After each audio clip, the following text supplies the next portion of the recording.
Ranger sold his wardrobe. The Lone Ranger sold his bad dog. Well, you saw him, and you can't hardly know, 'cause times change, I know. On some days he's more than humble. On some days he's cold and mad, mad as hell. Well, you saw him, and you can't hardly know. It's so strange. Well, I know. Those lakes of golden water, those lakes of gold are all running out. Well, you saw him, and you can't hardly know. It's so strange. Well, I know. Joy, joy, joy. Work, work, work harder, sure as the hours. Joy, joy, joy. Work, work, work harder, you say.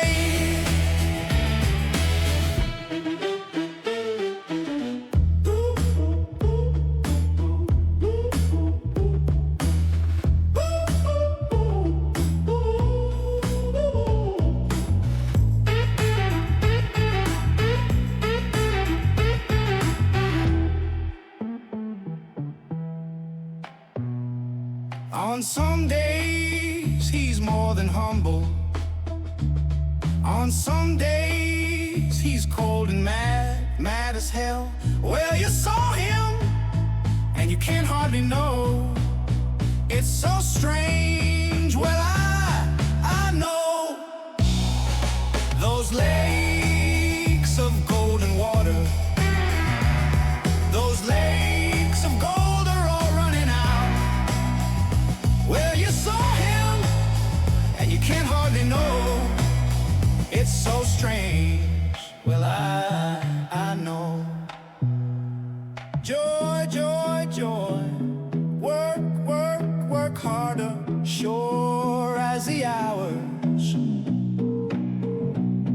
Joy, joy, joy. Work, work, work harder, you say.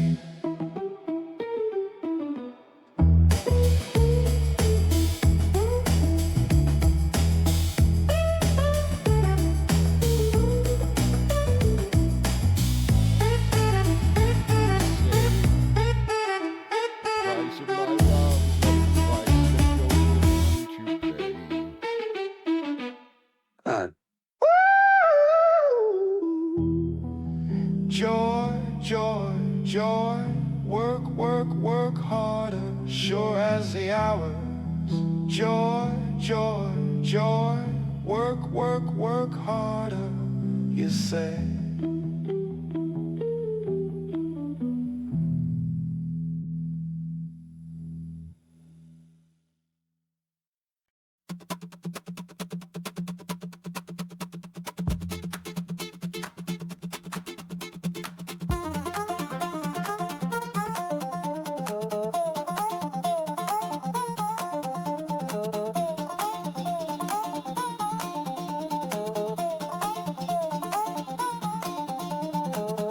Come along, join the fun, in a world where adventure is never done.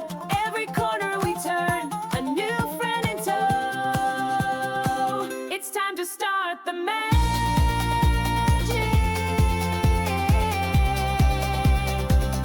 on the Globus Show.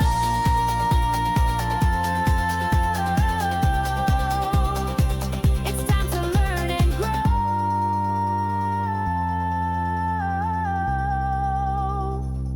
on the Globus Show.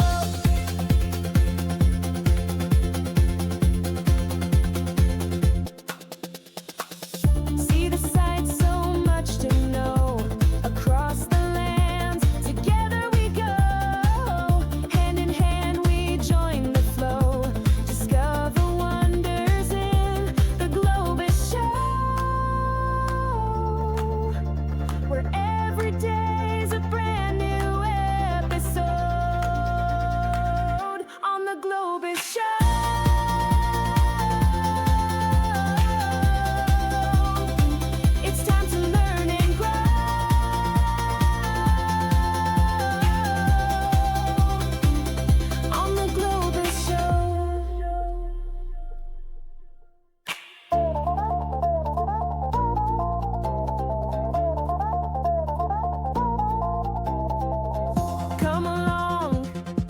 in the fun.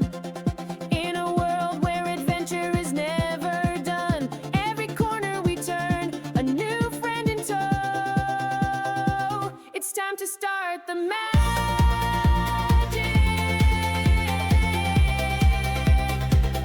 on the Globus Show.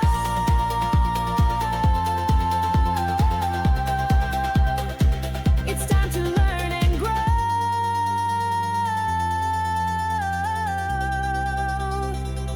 on the Globus Show. See the sights, so much to know. Across the land, together we go. Hand in hand we join the flow. Discover wonders in the Globus Show, where every day's a brand new episode on the Globus Show.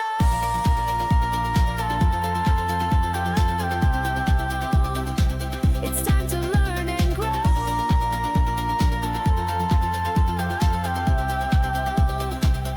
on the Globus Show.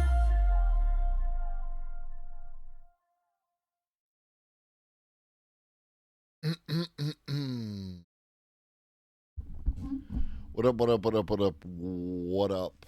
What up, Twitch? What up, Larry? What up, Michael? Driving with that sweet, sweet Bezo Bucks. Thank you, homie. What up, A-Fan? What up, bots? What up, lurkers? What up, tiny people in my chatterino? It's your boy. It's your boy. How we living? How are we?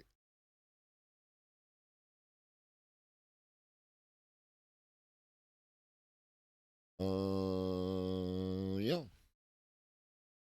I hope for those of you who are engaged in present giving for this holiday season have completed your present acquiring for this holiday season.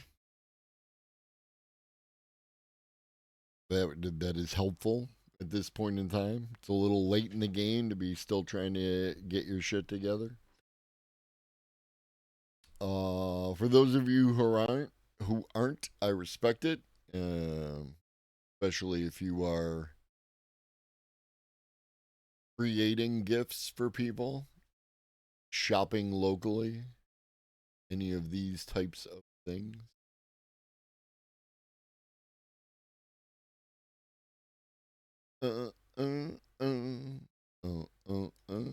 Sorry, just cleaning a couple things up before we get started.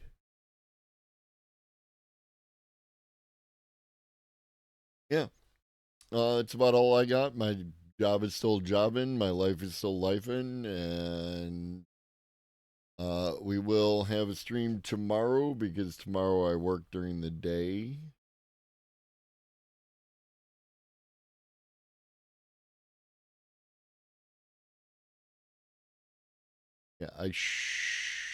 Yeah, there should be no problem being back by 6 o'clock. I got a couple of appointments after work, but shouldn't hold us up.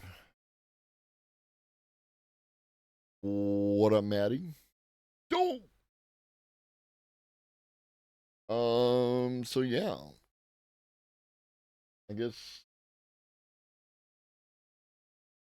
we can get into it.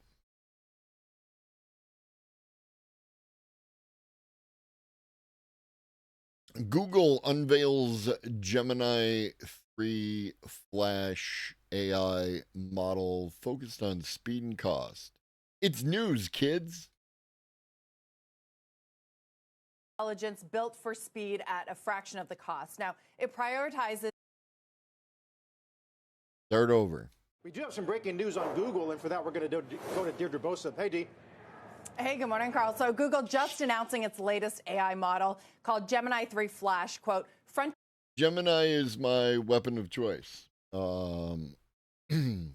Though I talked previously about this game I'm working on. I am now cross pollinating between the different tools.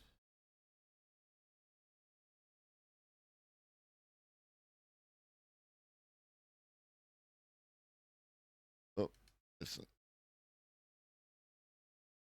So do chats. Like I'm feeding stuff from the ChatGPT conversation to the other models to like get their take, you know? What up, Cosmic? Stampy Cosmic is unfortunately sleeping in a box. There's a box with like when they ship a box, sometimes they put brown paper in the box, and Stampy currently has a box with brown paper in it, and that's where Stampy is sleeping. So I'm not sure if there will be a Stampy sighting today. But yeah. So I'm doing stuff. I'm doing stuff with the AI kids. Tier intelligence built for speed at a fraction of the cost. Now, it prioritizes speed and margins over model prestige, and this is really another part of the AI race that is built for real use. This is especially important for Google, where AI, it's not just a standalone product, but its AI has to run inside of search, ads, Gmail, Docs, etc., and in the cloud at massive scale. And in those businesses, speed and cost, that matters more than maximum deployment. Now, we're seeing the same trade-off globally, particularly in China, where good enough models enable broader access and real-world adoption at scale. Google can run AI at both ends of the market because it has the best models and the most practical one. It owns the pipeline. That's how it's able to do both of these. Now, on the other side of Alphabet, meanwhile, there's Waymo. The company is in talks to raise more than $15 billion at a valuation as high as $110 billion. We're going to talk about some Waymo news in a little bit. More than double its last valuation, too, according to a source familiar with She is having a lot of trouble getting these words out of her mouth. The discussions. Now, Waymo continues to extend its lead in autonomous driving, and our own Jen Elias has reported that Sundar Pichai has said that Waymo will meaningfully contribute to Alphabet's financials as soon as 2027. Now, Alphabet is leading the round, but like the last one, outside investors, they will get a chance to buy in, and that gives Google more financial flexibility as Waymo expands without carrying, the full cost on its own balance sheet, and also keeps the option open for a future spin-off, guys. Like she's having a rough time of it. When you talk to Alphabet analysts, is it factored into the company's results or outlook or valuation at all? You mean sort of the value that Waymo represents? Yeah. To be honest, not really. I mean, we look at sort of this comparison between Tesla, right, and the idea that there's so much expectation, and if you look at the... Oh, her voice is a little gravelly. I wonder if she's sick. That kind of thing. Forward PE multiple for a Tesla, so much more is baked in, and it really does feel like Waymo is far less appreciated, particularly when you consider that it's delivering 450,000 rides a week without any kind of safety driver. So that gap between Waymo and everyone else trying to do robotaxis is only widening and feels very underappreciated. It's interesting. You've told viewers before about the number of miles logged. I mean, they're light years ahead of what Tesla's been able to do. There's a lot of scrutiny about the crashes among Tesla robotaxis in Austin. Mm-hmm. But Tesla's at 490. That's an all-time high. Yeah, absolutely. And it's that promise, right? And, the Tesla bulls will say that Tesla's more vertically integrated, right? They have the vehicle, they have the software, they have the ride sharing platform itself, whereas Google and Waymo, the Alphabet subsidiary, is sort of tapping into different vendors. And ultimately, some of what the Tesla will say is that that's harder to scale. Yes, that might be true in the future, but right now we are seeing sort of incredible scale from Waymo. Okay, Deirdre, thank you. In some schools, Google AI is... So that was the thing. Google testing out new textbook tool called Learn Your Way. Is already part of the curriculum. Miami-Dade has partnered with Google, offering the company's Gemini AI to high school students. And now the world's third largest tech company wants to be an even closer study buddy by replacing those textbooks in those backpacks. This is Learn Your Way. It's an experiment from Google Labs that can turn educational text into an interactive experience. First, students select their grade level. Next, they upload a PDF of the textbook they're learning from. Once uploaded, the text will look very familiar to anyone who's hit the books before. Lots and lots of content, perhaps some bolded words. But with a click of a button, it takes that chapter and it breaks it down into manageable chunks. And if you're an audio first kind of learner, audio lesson tries to simulate a real interaction between a teacher and student. Can you think of another example of a reflex? Maybe when the doctor taps your knee with that little hammer. And let's say you prefer to visualize. It's generating this image to illustrate the concept of instincts. Google says so far the results are promising. In a Google-funded study of 60 teenage students in the Chicago area, those who studied a lesson using Learn Your Way scored 9% higher on a test after the study session compared to those who studied off a plain old PDF. I've heard it too, Cosmic. What I've seen is that there'll be a drop. What up, Ribbons? There'll be a drop, and the next day, another increase, and then a drop, and then an increase. Sometimes they are compensatory. Sometimes they are off. Sometimes there's multiple ups and downs for days in a row. Difficult to draw conclusions without relying on some kind of bias at this point. What up, Andy? Document. The Learn Your Way group also had higher retention of information in the days following the test. But a lot of big if true. Big if true. That was big if true. I still can't find a clear answer, but having a straightforward way to export all chats between AI services would be extremely helpful. If Gemini adopts something like ChatGPT projects, I'd seriously consider switching because projects are incredibly useful. I agree. As I said earlier, I'm working on this, and this is in projects, right? This is my process. So yeah. And my friend who works for the Amazon fulfillment company swears by projects.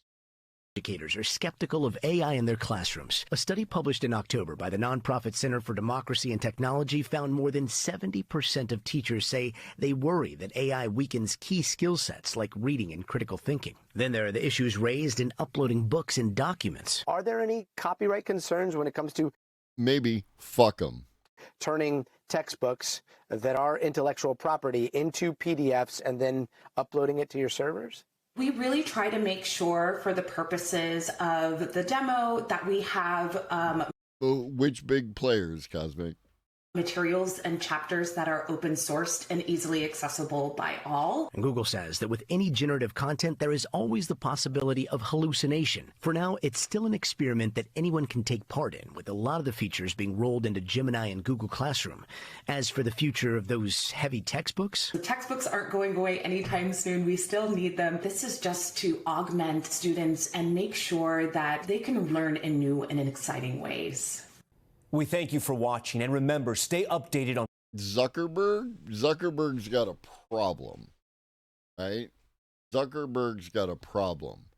He paid a bunch of people to develop AI, and it was looking good. Llama was looking good, and then Llama 4 came out, and it was terrible. And so they pivoted, brought on the Scale Kid. What up, Aswarp? Brought on the Scale Kid to run that show and lost Jan LeCun. So, like, I think that Zuckerberg doesn't have a good handle on what people actually want, and his name is associated with all the negative aspects of social media. Musk, I don't find Musk to be a particularly reliable source. However, the last thing I heard is that he's working on Colossus 2. If it's the one that I saw earlier, I didn't watch the video, but I saw ChatGPT versus Gemini 3. It was like 5.2 versus 3 playing chess against each other. Oh, we're going to get into that, I think, Larry, a little bit later today. Even OpenAI is running out of road. If you say so, boss. If you say so. As far as I know, Project Stargate is still go.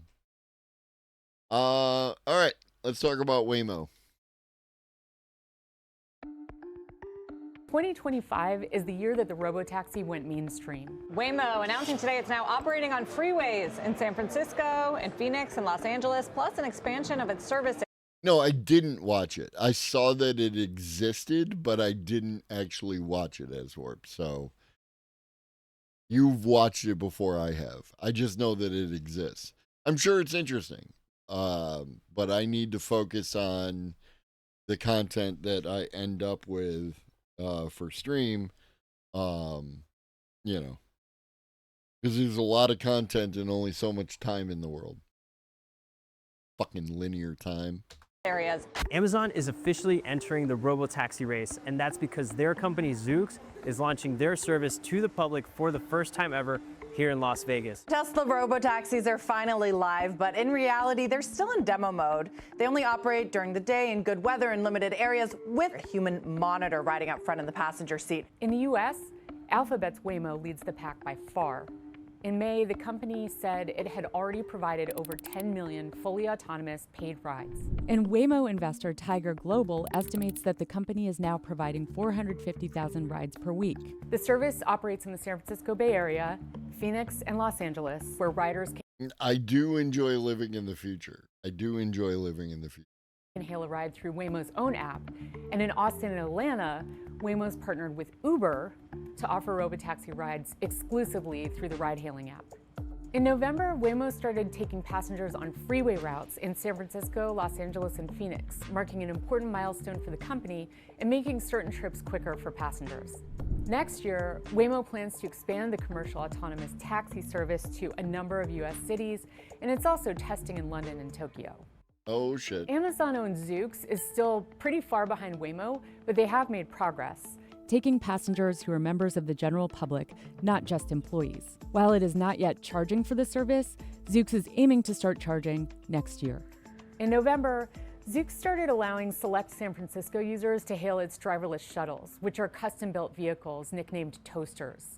They offer face-to-face seating and don't have pedals or a steering wheel. In September, Zoox launched its It's very similar. Like many moons ago, I was involved in a, I guess a focus group, kind of thing where they were talking about autonomous driving, and then they broke us up into little groups, and we watched videos, and then we talked about the, the autonomous driving and like that. And there was a shuttle bus very similar to the Zoox design. I don't know if it was Amazon or if it was somebody else or like where that all happened. It was an experience, right? Like it taught me a lot about how the general public perceived autonomous driving. I was most pro autonomous driving, and there were two people at my table who were like totally anti autonomous driving because they were better at driving than the AI could be. Parkours. Somebody said 30% San Francisco cards are already automatic. I guess they were exaggerating, or either they don't consider all neighborhoods to be San Francisco.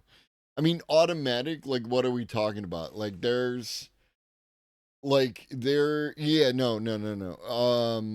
Depending on who's talking about it, like, when I'm looking at, some of the vehicles that are out there now. When you have like lane assist, cruise control, you get something that's very similar to autonomous driving, right? Where all you have to do is have your hands on the steering wheel, but the car basically drives itself. You know, it maintains its spacing from the previous vehicle. It stays in the lane, all that kind of stuff. So if that's what they're talking about, 30% could actually potentially be low. You know what I mean? Headlines seem to be focused on blaming humans for not generating enough data to train their models, which is kind of a cop out. I would have to see what y'all are talking about. The way I turn the steering wheel is special. Robots can't replace me, right? No, I'm better at driving than Now, I do live in the frozen tundra for 4 months out of the year, and it does require special skills to drive in snow. Which is why most of the Waymo stuff is happening towards the south. And I'm interested to see how well it does in Detroit. That will be interesting. Yeah, it's difficult for a bunch of reasons. Snowfall and the LiDAR don't play well together. There is definitely like, how is the vehicle going to react when the, certain wheels start to slip and you have to, slow down, but do it in such a way. Yeah, Colorado too. So next year is going to be wild. It's just flakes. You say so, boss. I don't expect Google or Amazon to be listening, but truly autonomous should mean completely hands-free with no phone required. If you have to keep a phone or any other device on you at all times, it's not actually autonomous. Maybe, I mean, that's kind of a quibble. Like, the autonomous is the driving aspect of it. You know what I mean? Once it can do snow, it's game over for human drivers? Absolutely, because that means that the truck drivers will be able to drive in snow. Right now, driving in like a flat part of Texas. Easy mode. Free robotaxi service in Las Vegas, which is taking people around a limited route on the Las Vegas Strip. Zoox is also testing in Seattle, Austin, Atlanta, and DC, but with a fleet of Toyota Highlander SUVs that feature its driverless systems instead of its toasters. And then there's Tesla. In June, Elon Musk's automaker launched a robotaxi-branded service in Austin, but the cars aren't. What up, Real Straight Dope? Yeah, it's all the questions, right? Like, I am not prepared to say that it's not capable of achieving those goals, right? Like, that's just it. Every time I could even imagine saying something like that, the AI has a habit of just blowing right through that. However, that will be a challenge, right? Like, that is, like, will it know all the things it has to do under extreme driving conditions? Exactly driverless. The Tesla robotaxis are 2026 Model Y vehicles equipped with the company's latest hardware and software. But for now, they include a human safety supervisor either in the front passenger seat or behind the wheel. If you're going to sit in the fucking car, you should sit behind the wheel. Like, let's be real. Like you said, with the falling snow in these winter tests, we'll see. Yeah, that's the thing, is that 2026 appears to be a year of expansion. We'll see how they go. Like, we have a timetable. It's currently December 18th. So December 18th, 2026, we'll hopefully have some judgment. What up, Law Dog? Absolutely. Risk assessment, right? Like, Leftist Corp, no, probably not any more than what we already have Leftist Corp, but you never know. You never know.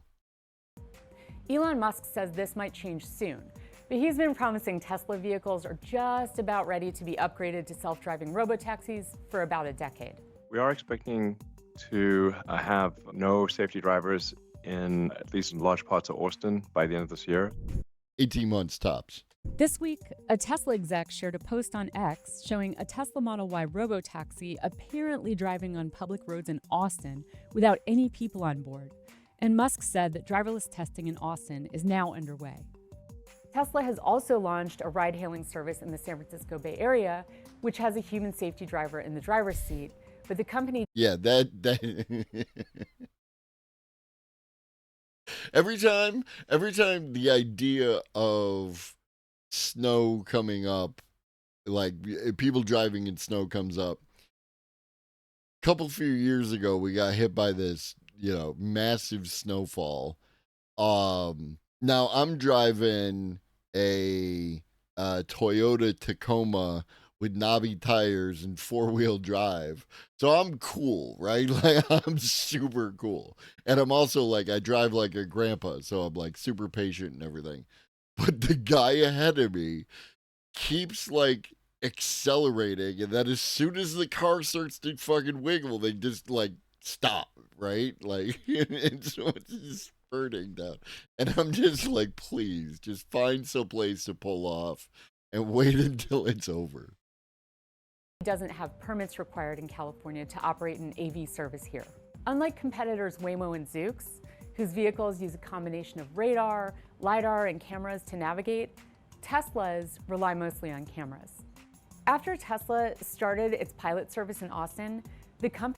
Yeah, I can completely see that, Michael, right? Like, for just a hands-free process, beginning to end, you would like say, hey, Waymo, and it would pop up the app, and then you could say, hail, or whatever, like, the Google Pixel, whatever next entity could do the thing.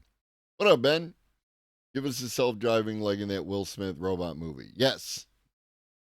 He reported to the National Highway Traffic Safety Administration. I don't know if that was Bruce Sterling, but yes, Aswarp, somebody said that. I'm like, that is to a very large extent very true. That 7 collisions had occurred with its fleet. Kind of a rocky start. NHTSA told CNBC Tesla is conducting ADS operations with a small number of vehicles with employees present in the vehicle. Musk said the Austin fleet size should increase to about 60 AVs soon, but that's a far cry from the 500 autonomous vehicles Tesla had been aiming for by the end of this year. Tesla also plans to make its purpose-built autonomous taxi, which it calls a cybercab, next year. It's aiming to start manufacturing cybercabs, which it designed as 2-seaters with no pedals or steering wheels, as early as April, according to Musk. Why a 2-seater, dipshit? It's just...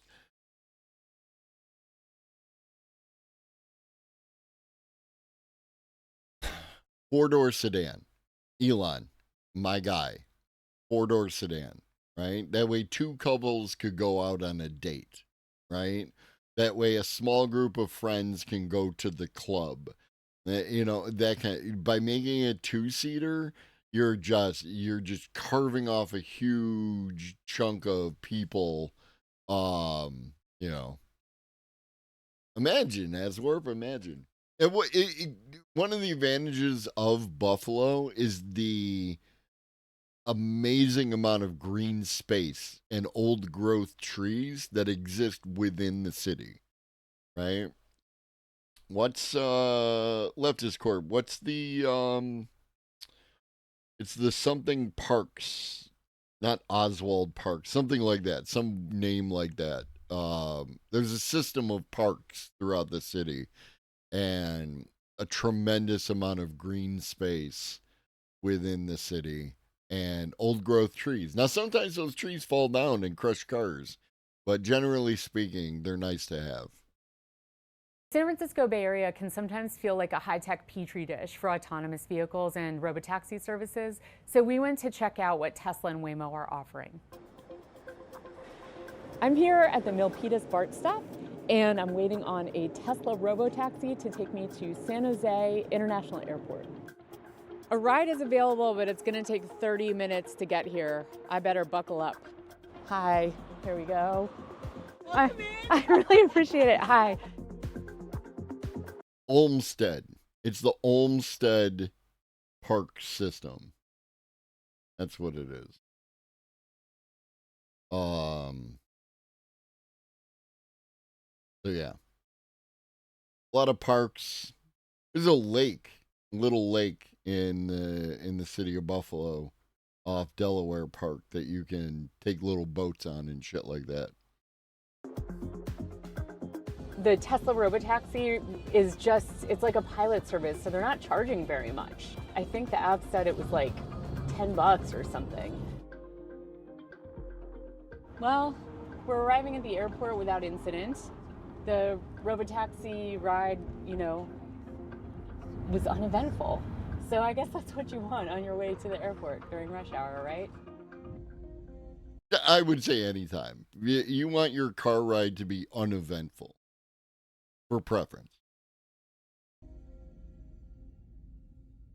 I'm here at the San Jose International Airport, and I've just hailed myself a Waymo. I'm going to test the local Robotaxi service. Unlike the Tesla Robotaxi, the Waymo's going to get here in about 15 minutes, which is a lot better. And I waited almost 40 minutes for that Tesla vehicle. But the Waymo service area is more limited. I think it's because they're truly driverless. So I'm going from the airport to the train station because I don't want to spend so much money getting home. Like taking the Waymo from here to San Francisco would probably be upwards of $150. My Waymo has taken a little longer than originally promised. That also happens with like Uber and other ride-hail apps, even the Tesla Robotaxi app earlier today. But it is going to be here in 2 minutes. Here it is. You can see my initials on top. That actually is really helpful. Yeah, that's pretty neat. As promised. What up, Krail? It's a driverless car. Okay, I'm in the last little leg of this Robotaxi ride at night from San Jose to Mountain View. And the ride was really uneventful, which is a good thing. Okay, I'm here. I'm gonna switch transportation modes now.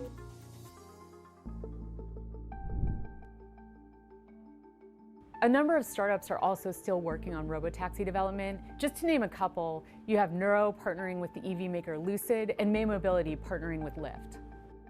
Across the Pacific, China has really embraced robotaxis and established clear regulations. China? The communists? For autonomous vehicle testing and operations. Search giant Baidu leads the pack with its Apollo Go robotaxi service. They are operating in 22 cities already, mostly in China. In Beijing, these self-driving taxis are largely limited to Yizhuang. But in other Chinese cities like Wuhan, there are more than 1,000 Apollo Go robotaxis running across town. And Baidu says it's already making a profit on each car. As of October 31st, Baidu said its Apollo Go service had surpassed 250,000 driverless rides per week. To date, its cars had driven 140 million fully driverless miles. Apollo Go plans to expand internationally to Hong Kong, Dubai, Abu Dhabi, and Switzerland. Baidu Is Hong Kong international from China? has also announced Apollo Go is partnering with Lyft to offer autonomous vehicle rides in the UK and Germany starting next year. Meanwhile, Pony AI and WeRide, two other big contenders, are prominent robotaxi players in Asia. WeRide recently struck a partnership with Uber to bring its AVs to Abu Dhabi, another sign that robotaxis are becoming a pervasive option for travelers around the world. It remains to be seen if robotaxis will become the new norm. These companies are still battling consumer sentiment about everything from the safety of the vehicles to what this means for drivers' jobs.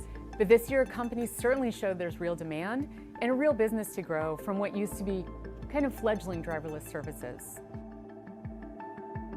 Yeah, if you look at where we were just a few years ago and where we are now, let's be real. Speaking of China, the evil communist, China's flying cars. Ready?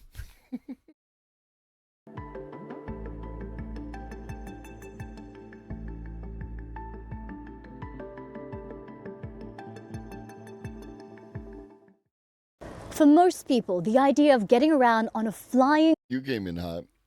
And this is Al Jazeera. So add that to your thing. car seems possible only in the distant future. But in China, that reality may not be so far away. The government is encouraging the growth of what it calls the low-altitude economy, aircraft that fly below 1,000 meters. This EHang electric vehicle is the first in the world to be certified by a national aviation authority for commercial use. With the gradual popularization of low-altitude flights, this type of What up, Pharaoh? air taxi will become widespread. It will become a daily mode of transportation, a lifestyle to enjoy. It takes off and lands vertically, no runway required. And in this case, no pilot. That means I can try it myself. There you go, Ben. AI only. The interior is simple, 2 seats and a navigation screen. The route is pre-programmed. In case of emergency, there's a button I can press to communicate with the operators on the ground, and a small fire extinguisher. But before I could ask about a 100%, Michael. Y'all know, or longtime viewers know my position on public transport. I'm not a all or nothing kind of guy because all or nothing is not practical. You can't have a train drive to your house. You can't have a bus drive to your house. Right? It has to do with volume. Wherever you have the most people moving from point A to point B, train. Less so, subway. Less so, bus. Less so, paratransit. Less so, individual autonomous vehicle. That's what I'm about. That's actually a realistic way to get everybody from where they're at to where they need to go. Anybody who says otherwise is utopian vision. parachute. Ah, here we go! I was off. Oh, we're going up. Going up. I'm not gonna look down. Am I gonna look down? Ah! Okay, the blades are not spinning that slowly, right? They're just aligning with the frame rate of the video camera, because that would be concerning. This air taxi can travel at speeds of up to 90 kilometers an hour for one. Oh no, I'm with you, Ben. Like capitalism again, problem, right? Like that's where that's that issue. So yes, 100%. We could do better with what we have. 130 kilometers. It's quite a view, but a little unnerving not having controls. The company says automation reduces accidents caused by human error. But if you prefer to drive, I'll try to teach you how to fly this in less than a minute. there are other options. The firm AirRidge is waiting for regulatory approval for its land aircraft carrier, which can be automated or controlled using a driving approval for its land aircraft carrier. This is this aircraft folds up and fits it. That's what I'm telling you, Larry. It fits in the back of the vehicle. So you can drive to a place and then get out your little helicopter and fucking fly around and then land your helicopter and put it back in your truck. Yeah, but it's cool because it's Chinese.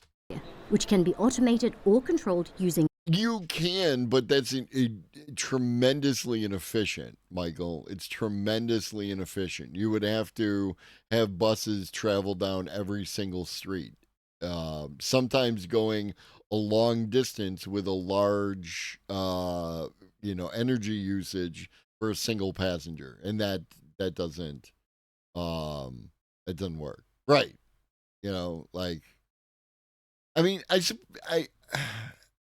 I might have to push back leftist court because of school buses, right? But let's be real again. Well, that's paratransit. When I say paratransit, Ben, that's what I'm talking about. Paratransit is a thing where it's like the small school bus. Leftist court. But it's like small school bus size, right? Like, it's about how many people can you efficiently transport from one location to another, right? a driving stick. The flying vehicle is stored and transported inside this van, the ground This fucking thing is wild to me. unit. You can store it in your own personal parking space. You can drive it with your own personal.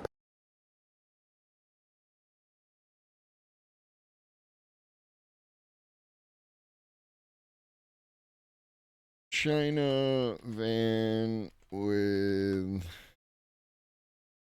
helicopter inside.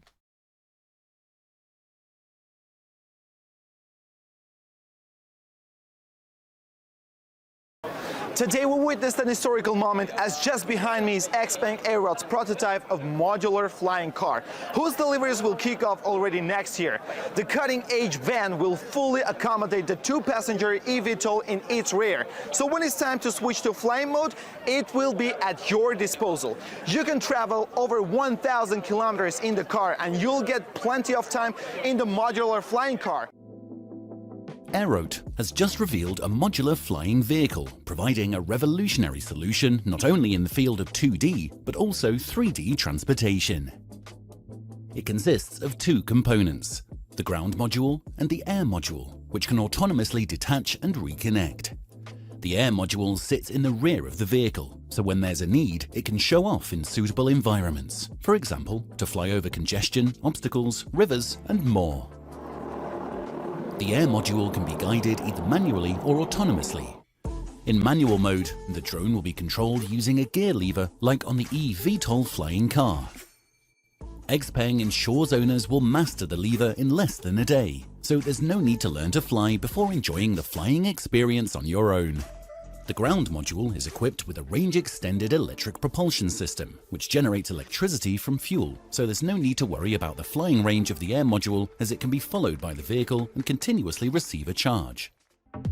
The vehicle, dubbed a land aircraft carrier, is a six-wheeled, all-wheel drive off-roader that seats 4 passengers. Considering its large dimensions, the vehicle has been given rear-wheel steering capability for a simpler driving experience like an SUV. The air module features a distributed electric propulsion system to ensure safety in case of a single motor failure. Previously, multiple single motor failure tests have been conducted on one of the other models, which passed successfully. The company also introduces a new safety approach to ultra-low altitude flying by offering a multi-parachute rescue system, which supports parachute deployment below 50 meters. The company says this system for flying cars is similar to the safety airbags in automobiles, which enables the aircraft to land at a relatively slow speed during an emergency, ensuring the safety of occupants. The deliveries of the next-gen modular flying car are scheduled to begin in the 4th quarter of 2025. There you go. That's the fucking thing. Passenger driving license to say some scenic sites, and you can charge it, use this ground unit to charge aircraft. I do notice that I haven't seen a single live thing, right? Like where the actual vehicle is dropping off an actual helicopter. I've seen the helicopter flying, right? But like, I haven't seen the whole process in reality. Everything is like a computer generated thing. So what up, Summonon? 4th quarter 2025? Probably a little overly ambitious, but For up to 6 times, so you can fly freely without worrying about the infrastructure. And the cost? One of these will set you back $300,000 to $400,000. So far, communism, where your helicopter or van fucking combo costs you $300,000 to $400,000. What up, joint specialist? Back to reality. Oh, there is gravity. EHang's biggest customers are tourism companies and governments using them for policing and firefighting. But experts say this is just the beginning. As long as you can conquer your fear of heights, the sky's the limit. Katrina Yu, Al Jazeera, Hefei, China. We did. So yeah, that's the thing that exists. All right. AI and the Fermi paradox, new GT. When the people who created technology start saying that the technology is dangerous, it might be time to start listening. Now, we do spend a lot of time saying AI is not conscious, AI is not really thinking or feeling, and I think that's because AI has the uncanny ability to make people insane. That might be true, but there is. It's not uncanny. It's not uncanny. It's something that can happen to people who exist within self reinforcing echo chambers, right? In this case, it's you talking it's very similar to how people get into cults. There's the possibility that it is dangerous and might resolve the Fermi paradox, and let's talk about it. Now, many researchers who were involved with the creation of computers even in the early 1900s feared that this day would come. Those fears continue to exist and they start to evolve, and it looks like it may be true. I.J. Irving and Alan Turing warned that once a computer starts to be able to improve itself, then it's going to quickly outpace humanity. Yes. The problems will start when a computer doesn't need humanity to exist. No. Problems will start when the computer and the human are competing for resources. Just because the computer doesn't need you to exist, there is no problem there. It's not the way any of that works. The problem exists when there's a conflict brought about by conflict over resources. Day may come, but computers still need humanity and they might destroy us. More recently, researchers like Stephen Hawking have warned of the very same thing happening. Right now, AI is doing several damaging things all simultaneously. People like to delegate thought to another entity, anything that makes it easier. We can see directly that use of AI results in deteriorating skills. That is very likely to compound the literacy epidemic because we know more than half of, say, the US, where literacy is relatively high. I have yet to see a good study that supports these claims, right? I really have. They've been very small. They need more research to be done. It says it right in the fucking study, that kind of thing. We've looked at studies that make these bold claims about eroding your cognitive ability, and they don't stand up. People read at a 6th grade level or below, so think an 11-year-old. We all Do I consider dominance and control a resource? I do. It's the resource of labor. also know that AI can hack any system that we have, and they can do it faster than a person can. That's only going to get worse as we create things like quantum computers. So much energy is going to be focused. U.S. it might have high literacy. I don't know where we compare actually. On preventing AI from breaking itself with AI. This has created an arms race that is also bankrupting the AI industry. We may have created technology that will ensure That was a bold claim with no supporting evidence. that our technology cannot be used safely. Still, people would like to give AI the ability to control finances for a country, and one AI was even elected as a government official. That in itself is a disaster, but it's not as bad as it could get. Was it a disaster? Right? Again, like these are big claims without supporting evidence. Now, yes, neural networks are not presently conscious, and we do have to say that, but how far are we from really creating something that could be conscious? That is, of course, the goal. Researchers have tried to make something that is technically conscious as far as robots go, something that can identify itself using inner speech, and that's only going to get better. You may also know I have a particular I love you, Michael.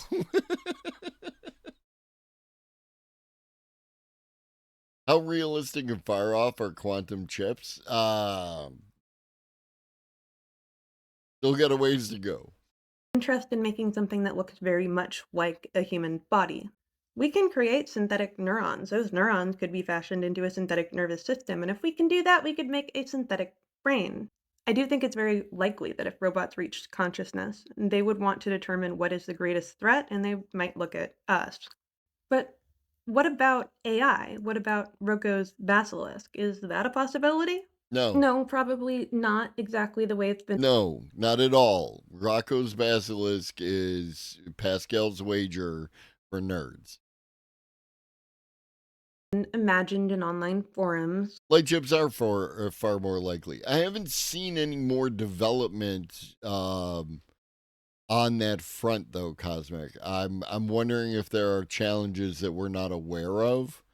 I just haven't seen anything. Right? It's not coming up in the feeds. But if AI can self-perpetuate, the idea is that it could evolve, and it doesn't require that same, I don't know, 30-year life cycle that it takes humans to raise a child.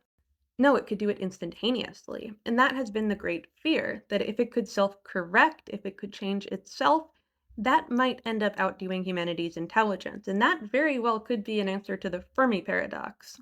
In case you're not familiar, the Fermi paradox states that the universe is vast. There's a great potential for life to form, and the conditions certainly seem to be there. So ideally, Yeah, no, Cosmic, I'm with you. I haven't seen any new developments, right? Like, other than that, there's a company, they're producing light based chips, and that's it. That's where we're at, right? They might, right? But they're not like quantum computing is still some distance away. Who knows? 2026 could have like real actual quantum computing. we would hear from aliens, wouldn't we? But it's silent. There are a few ways to resolve the Fermi paradox. One is a dark forest, that it is more safe to just not make yourself apparent, but if you know humans, that doesn't seem reasonable, at least not for us. Another idea is the great filter, that as societies progress, something happens and prevents them from reaching the space stage, and AI might be that thing. Any sufficiently advanced society would have a need to create intelligence, and Right, if they create exactly. intelligence, it might go down this path.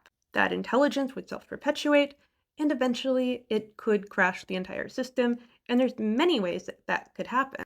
It doesn't have to be self-aware. It doesn't even have to be particularly intelligent. It could be that we just destroy ourselves with this technological arms race. Or like war or climate change or fucking income inequality leading to massive starvation or, in unequal healthcare distribution, which leads to naturally occurring fucking plagues that wipe out. Like, there are lots of things that can kill us that are not AI. I would like to know how many parallel channels can fit into a full spectrum light beam. Then you should look into that. We build systems, we try to protect them, and bad actors try to destroy them. And now we have agentic AI, things that can take tasks of its own volition. And I have talked about it, some things that I'm excited for. For agentic AI, I think that brain organoids, yes, the tiny human brains that you can grow from stem cells, could be put in charge of agentic decision making. It's very hard to create something with real agency, but you could use something biological. And you can also create synthetic neurons that could do the very same thing. Not just brain organoids that have been coded, which is possible too, but brain organoids made out of synthetic materials that ultimately don't have to stay alive in the same way that ours do. Yes, I know, this probably isn't very comforting coming from me thinking about how we could accomplish it. But honestly, I'm pretty neutral in all of it. I like talking about it. But honestly, I'm pretty neutral in all of it. I have very complicated feelings about all of it. Part of me would like to see humanity succeed. Part of me thinks there's really no chance of it. But more importantly,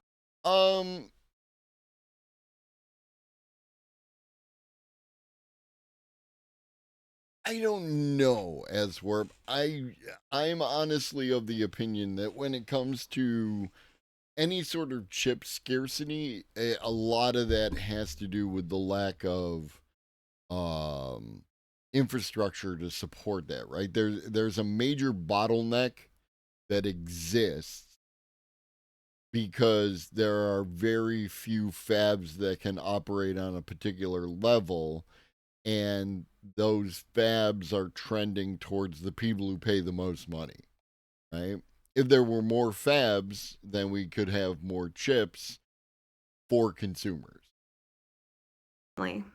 Many have postulated that if we ever meet alien life, we will not meet those aliens, we will meet their technology. So it may be that creating truly intelligent machines is the only way to move forward as the next step in our evolution. But yeah. I mean, again, I get that, but I can also see, like, without that, right? Like, let's just imagine that it's not that, right? There was a certain amount prior to 2022, there was a certain amount of chips being produced and being consumed by the world, right? All of a sudden, over the past 3 years, that demand has spiked, right? So you have all these people who are making all these chips or want to buy all these chips for like their data centers so they can do the AI and everything else alongside that pre-existing demand and the growth of that consumer pool, right? Like assuming whatever the trend line was for new people buying new computers that continue to exist alongside these others. But on the production side, because there's only one company in the world that makes the really good lithography machine, and there's only one company in the world that produces like 80 to 95% of chips across any particular spectrum, those two bottlenecks create a serious constraint. And again, yes, they are going to favor whoever's going to pay more. You know, if I can service 300 million people or for like, let's say, $2 billion, I'm making up numbers. 300 million people in the world want to buy computers and they're going to make me $2 billion. Or I can sell chips to these companies and they are going to pay me $3 billion. Which one am I going to choose under the current paradigm? Yes, in the interim, AI is going to get real bad. Try not to lose your minds and follow for more updates. If the robots rebel, you'll hear it from me first. Probably not. Also, remember 3i Atlas? New GT. Against my better judgment, let's talk about 3i Atlas, our mysterious interstellar visitor that at least some researchers think might be aliens. What is the controversy, and what is weird about it? Let's talk about it.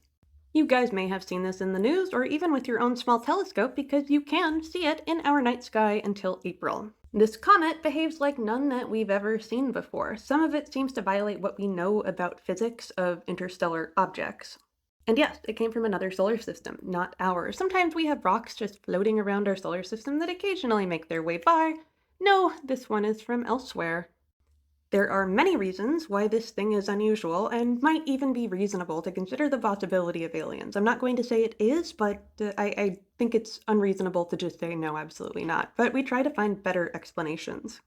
Its trajectory with our sun is just unlikely. It only has a 0.2% chance that it would be. That doesn't mean it can't be, just it's unusual. Stranger, it has a sunward jet. So normally, when light shines on a comet, we might expect to see a comet tail that would cause it to move away from the sun because stuff is getting warmed on the side. Think like a bottle rocket. So the physics of why it would jet towards our sun is not understood, and it's certainly strange. Still, that just might mean that we don't understand the phenomenon. It's also really heavy. It could be that there is some aspect, like just off the top of my head, right? If the object is composed in such a way that is causing the escaping material to just exit in a way that is not, you know, what we would normally expect from something composed mostly of ice, right? If it's composed of more rock, more metal, it could, the easiest way out for the material could be, you know, something that pushes it towards our sun, right? Like away from, you know, that could just be how that works. Again, this is way outside my area of any kind of amateur fucking skill. But when I'm thinking about it in the context of like the way that geysers work, the way that volcanoes work, the way that, magma vents, these kind of things, if similar physics were at play, that could be a reason to lead it to do something different than what we would normally expect. Right, and that's what I'm saying, is that the jets are coming out in a different way because of the composition. Don't think that means aliens, but it's certainly interesting. Now we get into some ideas that are weirder. Now, I hate the term fine-tuned, but Avi Loeb would say so. It's passing by Mars, Venus, and Jupiter, and is unobservable by Earth for most of that time. So could they be trying to obfuscate themselves from Earth? No, I doubt that. You know how long it takes to travel across the galaxy? By the time it even left, Earth probably wouldn't be much to look at. It seems to contain more nickel than iron, which is unusual for stuff we see out there in the galaxy, which we understand as being involved in the production of nickel alloys. We humans have never seen this in a comet before.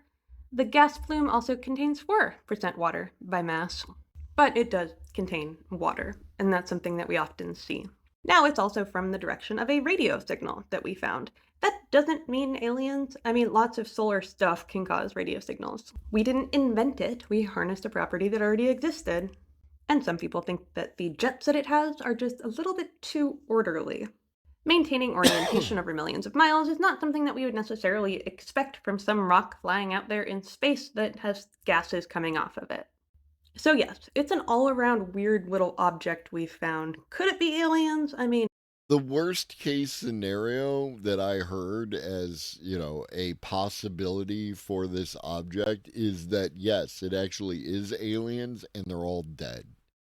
And this is just automated systems running out. Can you imagine that aliens visit us, but they're all dead already? So nobody gets anything out of this experience? That'd suck. Yeah, sure, it could be aliens. But in science, we like to find reasonable explanations. And before we jump to something that we have no evidence for, because we've never seen aliens before, so how could we possibly know what to look for? It's considered better, just better in general, to consider all natural explanations before we jump to something that, aliens. I tried, but I don't think I can make my hair do the thing. You know the thing. If you want less insane news on alien life, it seems the conditions for life to form happen on early planets in young solar systems. RNA is a kind of genetic material. It can be the genome of things like viruses, but we generally use DNA, which is more stable, although there can be double-stranded RNA. Also, RNA does more than just code for stuff. She has more hair than I thought she did. Yes, it can also carry out metabolic processes and is needed in order to stabilize our genes. It's used in gene expression. It's been theorized that RNA was our first genetic material before we moved to the more stable DNA, and there is a very good amount of incidental evidence for that. It seems to make RNA, or at least have optimal conditions for it, it would seem that a planet that just had a large impact would be ideal. What planets tend to have a lot of impacts? Young planets in young solar systems. Because at first they kind of absorb each other. They get impacted, they get other stuff from space, and then it slowly clears out to something stable that's not constantly getting hit by asteroids. Young solar systems tend to have a lot of debris out there, and planets hit each other, create new planets, and ultimately clean up the environment and stabilize. This happens to be why we're not constantly getting pelted by stuff, although we do still kind of get pelted. Sometimes, not as much as before. So what do you think? A strange interstellar anomaly or actually aliens? Let me know and follow for more. Last week, Sam. Is it aliens? I don't know. New Fireship, OpenAI was dead, then GPT 5.2 dropped. Altman declared a code red threat level midnight after OpenAI's lead in the AI race was shattered by the unexpected dominance of Google's Gemini 3. Just about everybody was ready to write off OpenAI as the Netscape of the 2020s, that is until yesterday when they dropped their answer to Gemini GPT 5.2, a model that once again moves the AI hype wheel back in favor of OpenAI. It's dominating all the Trust Me Bro benchmarks and even beats Claude Opus 4.5 on software engineering and reasoning. The real flex, though, is its rise to the top of the ARC AGI benchmark. The ARC prize just verified a 390x efficiency improvement in 1 year from the O3 model to 5.2. That's not a typo, that's a model that's 390 times more efficient. In today's video, we'll find out if we finally reach the edge of the AGI threshold, or if this is just more smoke and mirrors to keep the AI hype train going into 2026. It is December 12th, 2025, and you're watching the Code Report. Artificial intelligence has already ruined my Christmas this year. It's the most terrible time of the year. Thank There is, I can't, this is again, I am very hesitant to talk about things that don't have like supporting evidence from trusted sources. But allegedly, this is all allegedly, right? Allegedly, there was an XAI hackathon. And in the XAI hackathon, someone came up with an AI that could, in real time, change the show that you're watching, and based on your preferences, insert an advertisement into the show. You know, product placement, right? Like, oh, there's a can of Pepsi there. That's not coincidental. It's product placement. This would insert the product into what you are watching. It's called Halftime AI. I am still, like, I haven't been able to get some really good,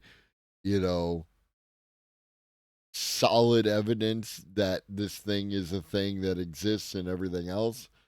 But it would totally make sense. Yes, Pharaoh, that person is going to make a fuck ton of money. Right? To this nightmarish commercial produced by the artificial food generation company McDonald's. The creators of this piece of crap you're watching tried to act like they prompt engineered a real work of art, but it was so universally hated, McDonald's was forced to pull it from the airwaves. So, not to come down on the side of McDonald's or anybody else in this, but on one side you have the people who hate it, right? And people who hate it because it's AI, right? Like this person, McDonald's has a new ad that is anti-Christmas and anti-American. Your food and service is shit. Your ads have been shit for years, honestly. It's actually surprising that it took this long for you to produce an ad that reflects that slop quality of your service and food, right? Okay? These are the people who are against it, obviously, for whatever reason, right? I'm not going to argue about their legitimacy. But who would be on the opposite side of this conversation, right? Who would provide the pushback? People who are in favor of McDonald's? People who are in favor of AI advertisements? Like, there's no upside for the counter argument to these people, right? And that's why, just because a lot of loud ass people hate something does not mean that everyone hates it, that it universally was hated. It's just that the people who might have watched the McDonald's commercial and thought nothing more of it other than it being a McDonald's commercial would have, I'm gonna invest time and energy into arguing with these people? Why would I do that? Right? And in many ways, we are post-internet debate. People don't debate on the internet anymore like they used to. I'm sure people still argue on the internet, but like more people are savvy and aware of the fact that like, is Asuka von Sneck a bot? Is Burb Made a bot? Is most tweeters 333 a bot? How would I know? Right? Is it worth my time to argue with a bot? Unfortunately, this AI slop content is only going to get worse because OpenAI just inked a $1 billion deal with Disney to allow their iconic characters to appear in AI-generated photos and videos. And that's huge because it means anybody can now generate their own custom Star Wars or Toy Story movie and will be forced to use OpenAI. Slow down, Larry. I got a video. Tech to do so. Very concerning, but speaking of concerning, prediction markets like Polymarket and Kalshi somehow predicted that GPT 5.2 would be released yesterday. And by predicted, I mean OpenAI employees and other insiders found a new infinite money glitch because insider trading exists in a gray area in these markets. An obvious insider at Google made $1 million this month, and in many cases, it's insider trading that makes these prediction markets so accurate. Very Kel fucking surprise. Concerning, but now let's get back to GPT 5.2 and the thing everyone is talking about, its performance on the ARC AGI benchmark. But what even is ARC? It stands for Abstraction and Reasoning Corpus and is designed to test whether a model can solve novel, unique problems it's never seen before. Problems. What up, Becca? How you doing?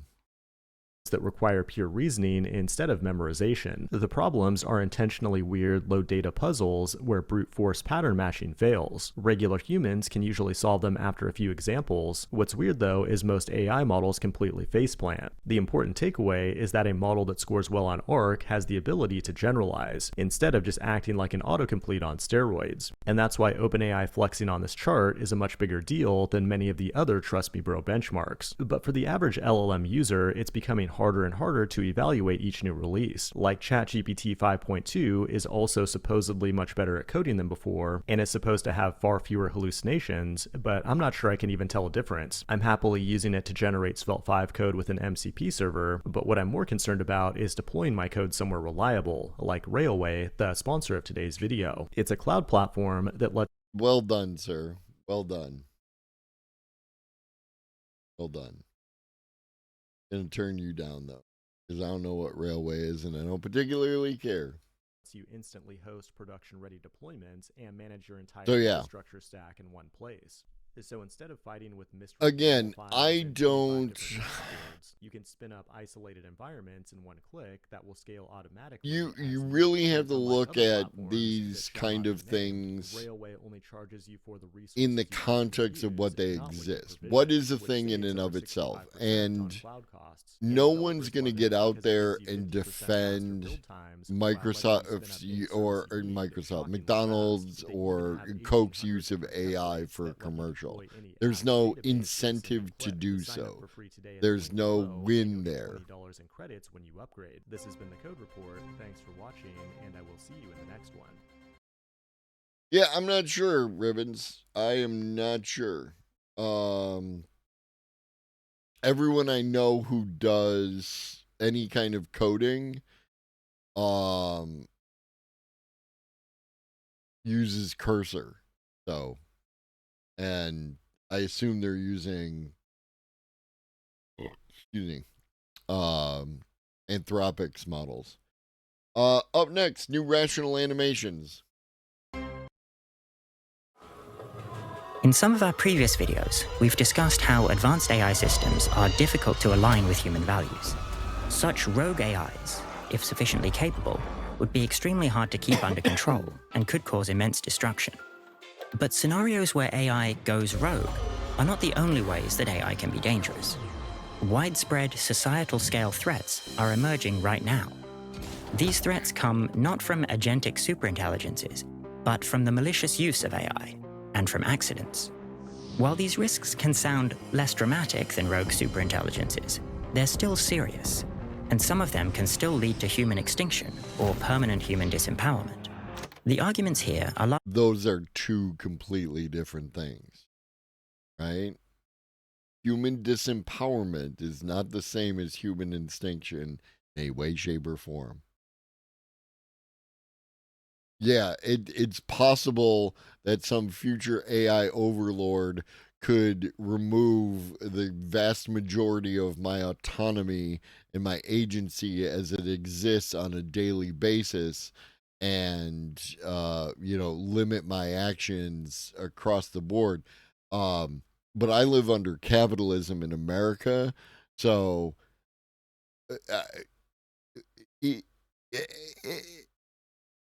largely based on a report titled An Overview of Catastrophic AI Risks from the Center for AI Safety, which some people seem to think is actually a pro-AI outfit, which is wild to me. the Center for AI Safety. Let's dive in. Malicious use. One way that we can view AI is as a tool that enables automation of complex tasks. Like any other tool, AI is prone to misuse, whether that's from smaller groups of disaffected individuals or larger, more powerful groups like transnational corporations or governments. But how could AI be used maliciously? We don't need to imagine hypothetical future systems of greater than human intelligence to see risks. Systems ripe for misuse are already here. Generative AI and epistemic security. As of 2025, the most impressive AI advances come. Becca, the LUL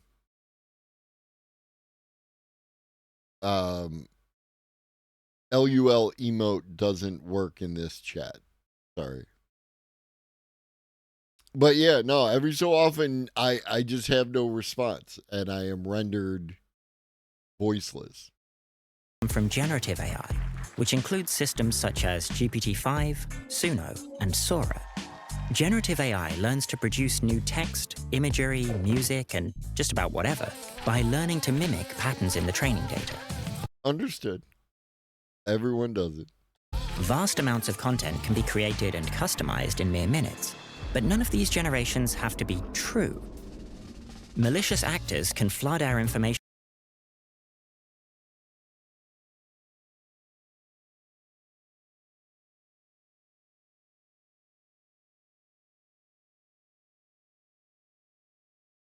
Oh yeah, I guess I pulled the. I thought I had a LUL emote, but I'm not seeing it. Ecosystems with highly convincing deepfakes, damaging reputations and manipulating public opinion and democratic. There's always KW. I'm a fan of KW. Processes to fit private agendas. Even if approaches that watermark AI-generated content are being developed, it may be insufficient to rely on them. Deepfakes and misinformation can spread virally through social media, fueled by drama and outrage. Corrections and follow-ups don't spread as virulently. In Slovakia's 2023 elections, less than 2 days before the vote, a period where politicians aren't supposed to make any political... I mean, yeah, as war, I don't... We'll see where that all ends up. But yeah, it has everything to do with the money shifting to people who, want to be able to bank from the cannabis level or cannabis industry. So that's where that comes from. Statements. An allegedly leaked audio recording appeared online. In the recording, the leader of the Progressive Slovakia Party was talking to a journalist from a major newspaper, explaining how they were planning to rig the election by buying votes. The audio clip was identified as an AI-generated fake, but widely debunking audio clips like this is difficult, particularly when not everyone is aware of what AI is capable of, and especially during the period when politicians and newspapers are not supposed to make political statements. The election was always going to be a close race, and this event may have cemented the opposing party's victory. There's a lot of qualifiers in here, right? A lot of mays, a lot of mites, get your media literacy going on. Subsequently, Slovakia's new government tore up plans to send Ukraine military aid. Targeted attacks like this could be extremely harmful in their after effects, particularly if leveraged at countries with a larger presence on the global stage and more military power. Cybersecurity. Damaging the health of our information landscape isn't the only way that AI tools could be exploited maliciously. AI could also exacerbate cybersecurity risks. One of the areas AI has made large strides is in coding, since computer programs can often be objectively evaluated, and there's an awfully large amount of example code out there on websites such as GitHub. This abundance of high-quality training data means that AI could soon learn to code at superhuman levels, easily gathering more experience than any single human could. What's more, coding tasks lend themselves to approaches leveraging self-play, the technique that enabled AI to achieve superhuman performance in games such as chess and Go. A proof of concept for coding has already been demonstrated on a small language model, GPT-Neo. After being fine-tuned on coding challenges created by itself, GPT-Neo more than doubled its performance on a coding benchmark. For these reasons, it's very likely that AI-powered systems could rapidly identify and exploit vulnerabilities in software and networks, and deploy adaptive malware. And the use of AI in cyber offense goes further than developing exploits. AI could also be used to obfuscate and rewrite code to avoid detection by anti-malware software or human overseers. Similarly, AI could be used to identify human weaknesses, finding information that could be used to gain access to software systems using blackmail or targeted phishing attempts. Our world is extremely dependent on computers and IT infrastructure. Sophisticated and automated cyber attacks can prove catastrophic for safety-critical domains such as healthcare, power grids, and transportation. Large infrastructures are often slow to update due to their sheer size and institutional momentum. The level of resources and expertise required to execute an attack on this type of critical infrastructure is shrinking rapidly as AI makes cyber-offensive capabilities easier to access. Again, such problems are emerging right now. GitHub's Copilot can already identify security vulnerabilities in code and generate exploits. Future versions will be even more powerful and will create a much lower barrier to entry for offensive cybersecurity ventures. Could the same tools help us create systems that are more resilient to cyber threats? Probably. But it's currently unclear whether AI will ultimately benefit offensive or defensive capabilities more. What is clear is that even if defense could prevail in theory, until sufficient investments in AI-powered cyber defense are made, critical infrastructure will be at risk from AI-powered cyber offense. Even once these investments are made, it may not be enough. Identifying even just one vulnerability can be enough to wreak havoc. Biochemical terrorism.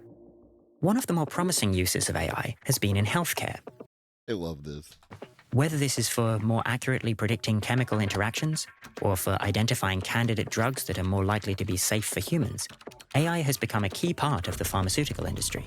A report by the Wellcome Trust, a key funder in this area, found that over the last 5 years, the number of publications related to AI-enabled drug discovery was increasing by 34% per year. One example is DeepMind's AlphaFold system for predicting how proteins fold. Proteins are long chains of amino acids, which fold into 3D structures. Lower your shields and surrender your ships. We will add your biological and technological distinctiveness to our own. Resistance is futile. Yo, what up, Raiders? What up, ADT? Boop, boop, boop. What up, Judgment Free Zone? What up, Michael? I'm Globus the Elder. I talk about AI, automation, robots, and future tech. We are currently watching a video, little cartoon about how AI could kill us all or just generally do bad stuff to us. It's from Rational Animations. They're pretty good. Dr. Robert Miles knows what they're talking about. I have some disagreements, but you know. Welcome in, sit down, learn something. I hope you had a good stream, homie. Which carry out a huge range of complex biological functions. The precise shape a protein folds into will determine its properties and how it interacts with other molecules. But it's extremely hard to predict that structure from just looking at the unfolded chain. This is the protein folding problem, which was described as one of the grand challenges within biology. and AlphaFold is vastly better at it than anything we had before. Across human history, viruses and bacteria have killed hundreds of millions of people. The influenza pandemic of 1918 killed between 25 and 50 million people. Even the comparatively tame coronavirus pandemic has led to an estimated 26 million deaths worldwide. There's no question that biological and chemical entities can be dangerous, and AI can greatly exacerbate these dangers. Even existing AI drug discovery systems can be altered to find new dangerous compounds, simply by instructing the system to maximize toxicity instead of minimizing it. Efforts to make these systems accessible could backfire if these vulnerabilities aren't addressed. The level of equipment and expertise required to synthesize dangerous compounds is decreasing. Many steps that once required human expertise can now be entirely automated, providing smaller groups with narrower expertise the opportunity to create chemical weapons. As these potentially, again, there are a tremendous amount of chemical weapons that you can create out of really readily available materials, right? Like, I'm not going to describe them. I don't know where TOS falls on that, but like most people know how to make like are aware of the idea of what happens when you mix like bleach and ammonia and why you shouldn't mix bleach and ammonia, right? Like, so again, yeah, it sounds terrifying, but then you still have to acquire precursors, and I think you're doing crime. Maybe. I am confident you're doing crime. So, I mean, this is something that could be a thing, but I don't lose a lot of sleep over it because, again, there's just. I swear I will not kill anyone. I still have to fix that one. There's just a path of least resistance, right? What is the simplest solution to the problem, and that tends to be where people go. Abilities become more accessible, swathes of new pathogens or dangerous substances could be released into the world. And it only takes a single success to unleash a pandemic. And again, I'm far more concerned about all the fucking shit that exists in the world that we're either marginally aware of or are unaware of when it comes to, like, the Rona came from natural shit. It wasn't AI. It wasn't, lab shit. It just, you take an animal, you invade its territory, it ends up getting into some other animal again, and that animal might not be resistant to it. This is how so many diseases and plagues have spread, right?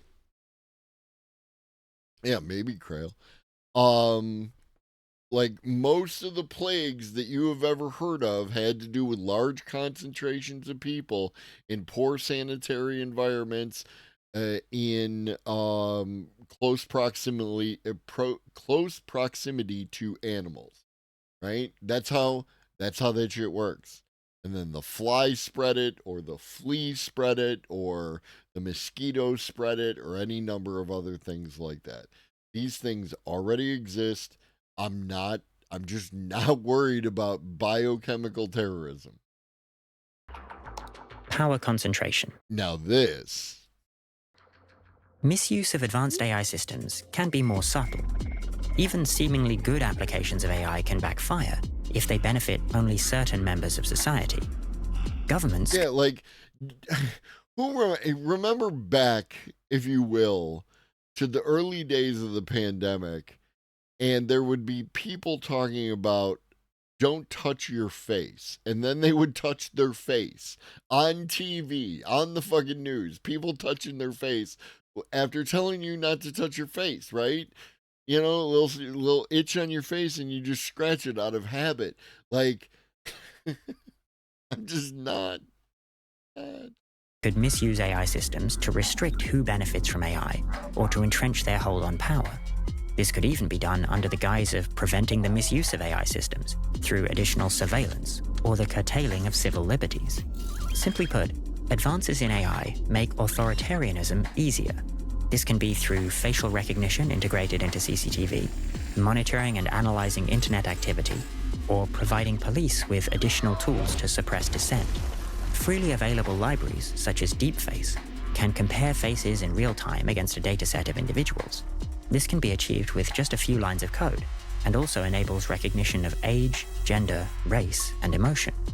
As AI becomes even more powerful and integrated with our daily lives, if citizens are not able to access or use this technology, their ability to oust a totalitarian government dies along with their freedom.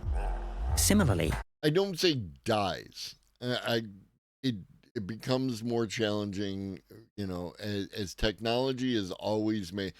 Going all the way back when the dudes invented bronze working and the dudes with bronze swords told the people what to do, that it made their lives more challenging. It made their access to resources more restrictive and everything else. But people are clever. Our ability to work together in groups, our ability to be sneaky, our ability to be creative, all these things combine to make us very difficult to to do that for long periods of time. We do crime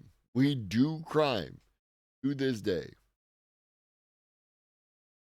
Yeah, Cosmic, because y'all got your own brand of fascism over there. AI systems can massively empower their owners. Today, most cutting-edge AI research and development is performed at a handful of corporations. The benchmarks that measure AI's capabilities are now dominated by corporate research labs, and they effectively set the direction of AI research and hire the majority of AI PhDs. These corporations don't owe any allegiance to the general public. In fact, most are required to act in the fiscal interest of their shareholders. These interests are often not aligned with the well-being of humanity or the planet more broadly. Corporations could exert the power afforded to them by powerful AI systems to gain even more political influence and pass laws that benefit them to the cost of the public. Of course, corporations lobbying governments to advance their own interests is nothing new, but the additional power that controlling advanced AI systems would provide could be enough to irrevocably shift the balance of power in favor of corporate interests. Nothing like that is irrevocable. I don't buy it, right? It's hard, problematic, but all governments have risen and fallen over some period of time, and the tighter you squeeze people, the more, it's gripping dry sand. They leak out. And organizational risk. So far, we've seen quite a variety of dangers, but they've centered around malicious use. Of course, this isn't the only way that things can go wrong. People make mistakes, and the consequences of accidents can be as large as any malicious act. In the realm of risk management, people talk about organizational risk to refer to the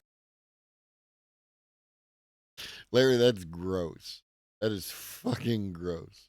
Possibility that an organization could suffer losses from unforeseen events.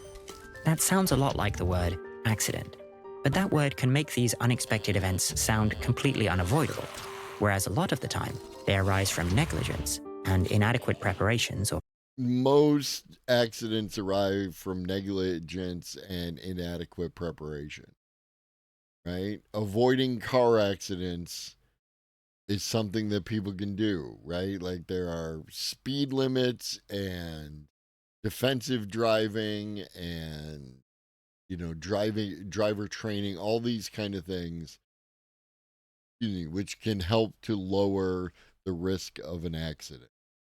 So, procedures. Organizational risk needs to be managed. Preventable accidents shouldn't occur. Organizations devoted to developing risky technologies like advanced AI need to be held to extremely high safety standards. By who? Right? Don't get me wrong. Fan of held the safety standards. Who is going to do this? Because this is the leap. This is what people do. They say, oh, we should have this to prevent that thing from happening. Cool. Where are we now where we don't have this? And how do we get from here to there where we do have this? Because the current yahoos in power and the party of opposition all generally behave very poorly on getting us what we should have. What up, Neo Maxim? I question AI research being something exclusively gated to these large corpos and PhD uni. This tech is free, and anyone with a capable PC can do AI research and create novel neural networks. I would agree. I will point out that there is some gatekeeping within that language, right?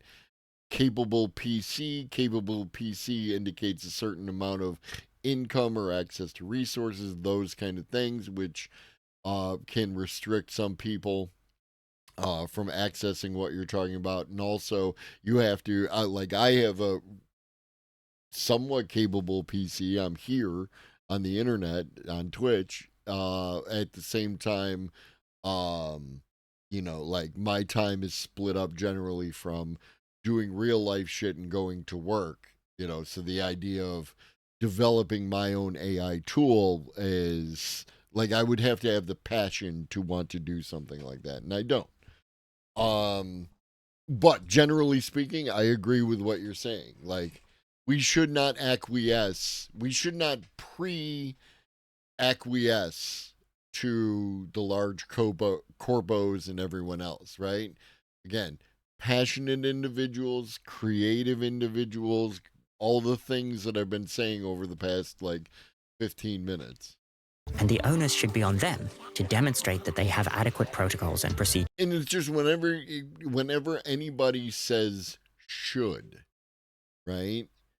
That is a moral judgment, right? When you say something should be a particular way, you are using your particular frame of reference to say this is how things should be, this is how the world should exist, and you have to demonstrate a process to get from point A to point B. And if you don't, then I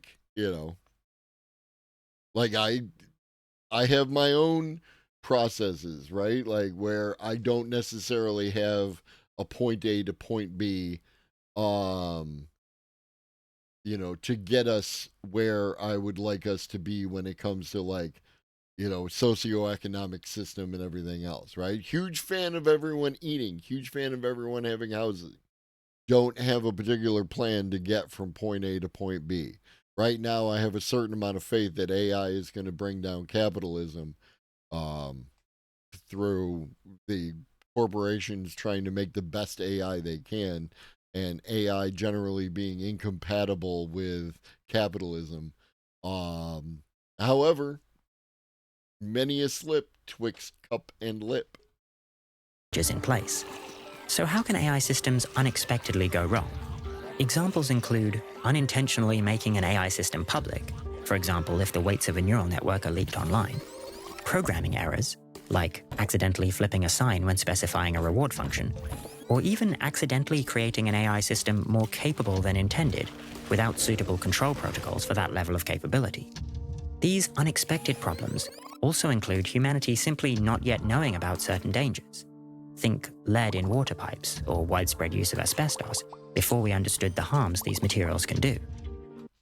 And the financial incentives to hide those things from the general public by the people who are profiting off asbestos, right? Or lead, right? When we banned lead from paint, it didn't stop being in paint overnight. There was a period of time to allow for transition so that the companies didn't go out of business, those who made paint, right?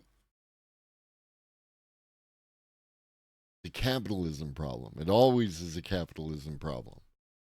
It takes time to discover these hidden risks, and with AI becoming so ubiquitous, they could cause a great deal of harm before we discover them. Integrated systems. The risks from both accidents and misuse become more severe the more integrated AI systems become into society. Unanticipated failure of critical infrastructure, such as electricity or water supply, can have far-reaching consequences, particularly when systems don't fail cleanly. For example, if they don't gracefully shut down and initiate backup services. General-purpose AI systems, such as GPT-5, power many applications and therefore provide a single point of failure for many services. A faulty update deployed to one of these systems could have severe and far-reaching consequences. We probably won't, Ben, but just because techno-feudalism is, I think, a manifestation of end-stage capitalism, right? It's an attempt to fall back to a previous established position to attempt, for an attempt by the powers that be to continue powers that being, right? This is the problem. This type of event isn't unprecedented. During the development of GPT-2, OpenAI inadvertently introduced a bug that flipped the sign on the reward function, so it rewarded bad behavior and penalized good behavior. Very quickly, this model began producing rude, hate-filled, and sexually explicit responses, rather than the helpful generations that were desired. Luckily for OpenAI, the behavior of this model was spotted before deployment. We have a video on this very event detailing how it came about. We don't need to be able to guarantee that accidents or unexpected events never occur. Rather, we need to anticipate the probabilities of possible failures and ensure that they don't spiral into wide-reaching catastrophes. But again, there's no profit incentive in that, right? Like, there just isn't. Redundancy is a net negative when it comes to, shareholder value, right? You do the bare minimum. Any of you who have ever worked or associated with anyone who has worked in cybersecurity understands that your budget is significantly lower than where it needs to be if you want to do adequate cybersecurity. Also, human beings are terribly notorious for failure to, properly behave. That's exactly what I'm talking about, Cosmic. That's a human failure. Ransomware is a human failure, right? Someone clicked a link, pushed a button that they ought not have clicked. That's human failure. Even at the best, even if you got your cybersecurity to be the best that it could you prevent the human from clicking the button? Or if the human clicked the button, could you quickly enough isolate that human being from the rest of your system? Organizational safety. In order to develop and maintain software as large and complex as... the USB stick I found in the parking lot says winning lottery numbers on it. Why wouldn't I plug it into my work computer? Modern AI systems. Companies must employ large numbers of people in complex organizational structures. This brings with it its own difficulties. Imagine you created an AI development company that becomes very... Ben, it actually came up the other day at my job, right? Where there wasn't a policy to prevent the behavior that was being done because no one in the position to create the policy ever thought that what this person was doing would be done by a human being. Like, that kind of thing. And this was a simple thing. Certain people in the hospital who have behavioral issues can't get pop cans, right? So at the end of the tray line, we take the pop out of the can and we put it in a little plastic cup, and then we put a lid on that plastic cup and it goes up. Well, in order to save time, some people were taking the pop and filling up the plastic cups beforehand, sometimes hours beforehand, sometimes in excess of the actual amount of pop that was needed to feed those particular patients. So basically, we were creating waste for no actual benefit, but there wasn't a policy against it because no one had expected that people would do something like that. And that has nothing to do with cybersecurity, but has everything to do with human behavior. Successful. Something like OpenAI, where research occurs, but products are also being developed and released into the world. One important aspect that we've been discussing so far is making sure that the technology itself is as safe as it can be. Your products need to be resistant against misuse, be robust and well-checked, they must fail gracefully, and so on. But you also need to make sure that your It's like me, fail gracefully. company will continue to prioritize safety. Of course, you could make sure that the people you hire also deeply care about safe AI. But eventually, the company will grow so large that neither you nor people you know and trust will be able to oversee every little detail. The prioritization of safety needs to be built into the company and its procedures, rather than just being the preoccupation of a few. Right, that's what, like, one of the things that comes up when talking about, like, phishing emails is the idea that phishing emails will often contain grammar and spelling mistakes because they don't want to get to people who, like, think about these kind of things, right? So the people who don't notice those issues are exactly the kind of people they want to get with those things, right? The lack of attention to detail, the willingness to believe what they're looking at. What up, Digital? You missed the aliens portion, homie. Key employees. This requires nurturing a strong safety culture. Safety culture refers to the way that organizations. We talked about AI and the Fermi paradox and the fucking 3-eye atlas thing. As a collective whole, approach and prioritize safety at all levels. For example, civil engineering has a fairly healthy safety culture as a discipline. All civil engineers are strongly expected to understand and prioritize safety in their work. To achieve this in your rapidly expanding AI company is a big challenge. You need to make sure that the practices and procedures you set up aren't ignored when inconvenient. You'll also have to fight off pressure from investors. Human beings love to ignore fucking regulations when they're inconvenient. To rush your products to market. On top of that, with AI in particular, there's not always concrete consensus about the most pressing risks. So it can be hard to know. Oh no, like I was aware of the Bible is UFO lore before you were born, homie. The other thing is relatively new. Which areas to personally prioritize, or which areas your staff members will prioritize. Establishing and maintaining a good safety. Like the whole aliens, right? Biblically accurate aliens biblically accurate angels being aliens. That's a whole fucking thing. Like the burning bush. Yeah. Like I have heard those stories before. Culture is difficult.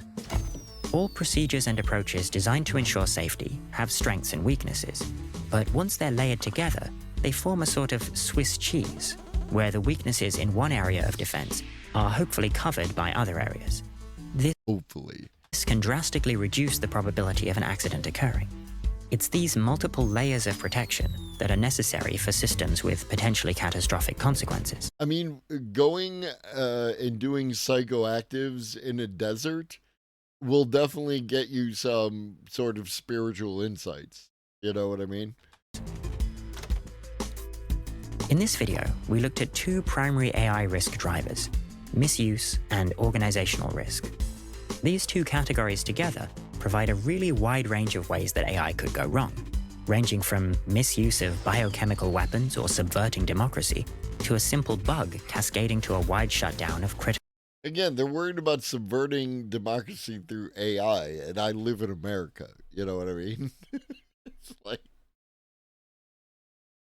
they're just doing it. They're just fucking doing it.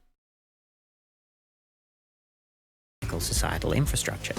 These aren't the only ways AI can pose catastrophic levels of danger, but they're here right now. In future videos, we'll tackle other areas that pose risks. In particular, the highest I ever got, allegedly, straight dope was 10.5. And that's good. Like I'm good. I don't need to go there again. But 10.5 was an interesting experience. AI arms races, and our usual focus, rogue AI. These risks are now looming over us, and finding solutions is becoming ever more important. If you'd like to skill up on AI safety, we highly recommend the AI Safety courses by Blue Dot Impact at AISafetyFundamentals.com. You can find a number of AI safety courses to help you skill up and eventually contribute to solving this important problem. The courses consist of a selection of readings curated by experts in AI safety. They're available to all, so you can simply read them if you can't formally enroll in the courses. If you want to participate in the program instead of just going through the readings by yourself, Blue Dot Impact runs live courses which you can apply to. The courses are remote and free of charge. They consist of a few hours of effort per week to go through the readings, plus a weekly call with a facilitator and a group of people learning from the same material. At the end of each course, you can complete a personal project, which may help you kickstart your career in AI safety. Blue Dot Impact receives more applications than they can take, so if you'd still like to follow the course alongside other people, you can go to the Study Buddy channel in the AI Alignment Slack. You can join by clicking on the first entry on aisafety.community. There's also an excellent course. Yeah, no, 100% straight up, 100%, right? Like there was a lot to unpack. It had permanent effects on me, generally positive, fan of the experience.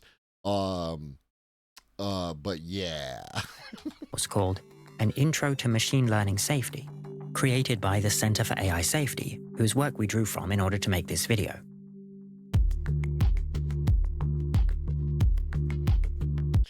Up next, video called Will AI Enslave Us?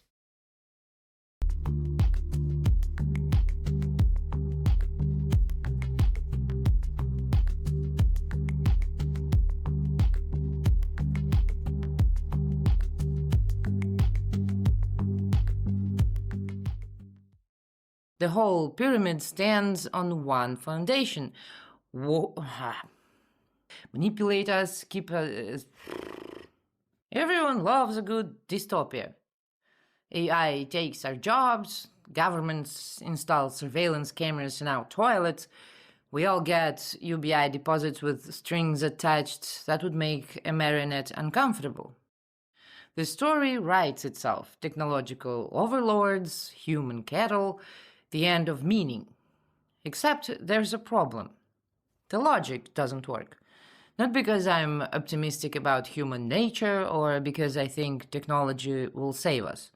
The logic fails because people building these scenarios don't understand what keeps slavery functional in the first place.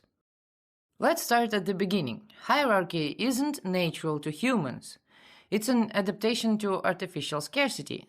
Before agriculture, humans lived in relatively egalitarian bands. Then came the agricultural revolution and everything went to shit. Every power structure since then follows the same pattern. Feudalism worked because land was scarce and land meant food. Capitalism works because jobs are scarce and jobs mean survival. Modern governments work because they control access to resources through laws, currency, and property rights. The whole pyramid stands on one foundation. Whoever controls access to survival resources controls people. Remove that foundation and the pyramid collapses. Governments don't exist to protect you or serve. I think the requirement for the hat is that you speak with accent that comes from Eastern Europe. You know, you must speak in particular way, and then you can pull off this hat. This hat is gorgeous. The public good or maintain order. Those are marketing narratives. Governments exist to extract resources from populations. Taxes, labor, compliance, military service. This extraction only works when people need the system more than the system needs them. You pay taxes because the alternative is prison or losing access to legal employment. You accept surveillance because opting out means losing access to banking, travel, communication infrastructure. You send your kids to shitty schools because the alternative is poverty. The system is extortion. Every single mechanism of control relies on scarcity as a lever. The threat is always the same: comply or lose access to something you need for survival. AI doesn't just automate jobs, it fundamentally breaks the extraction model. If AI can do the work, human labor loses value. If human labor loses value, what exactly are governments extracting? The dystopian answer goes, they'll extract control itself. They'll surveil us, manipulate us, keep us docile with UBI while maintaining power. But this is where the logic breaks. Control for what purpose? Historically, elites wanted control to extract labor and resources. Rich people wanted servants, workers, soldiers, taxpayers. Control was instrumental. It served the goal of wealth extraction. If AI provides everything elites need, what function do controlled humans serve? We can't work for them because AI does it better. We can't buy their products because we're not producing value to earn money. We can't threaten them with revolution because we have no leverage. The standard response: they'll control us out of fear of uprising. Let's say the system is trying to bribe us with UBI to maintain the illusion of relevance. But UBI is a trap logic. If they give us enough to be comfortable, we lose the fear that creates their power. If they give us too little, we revolt. They are stuck. Real abundance makes them obsolete, so they have to pretend resource guarding still matters. Here's where dystopian scenarios reveal their internal contradiction. They claim AI creates abundance, then insist governments will control us through UBI. But genuine abundance is incompatible with monetary systems. Money is a tool for coordinating exchange of scarce resources. You need money when there is not enough of something to go around. Money creates hierarchy in distribution. Some people get more access than others. But if AI automates production and resources are genuinely abundant, why maintain money at all? Why not provide direct access? Here's food, housing, energy, manufacturing capacity. Take what you need. Like air. Nobody charges you for air because there's enough for everyone.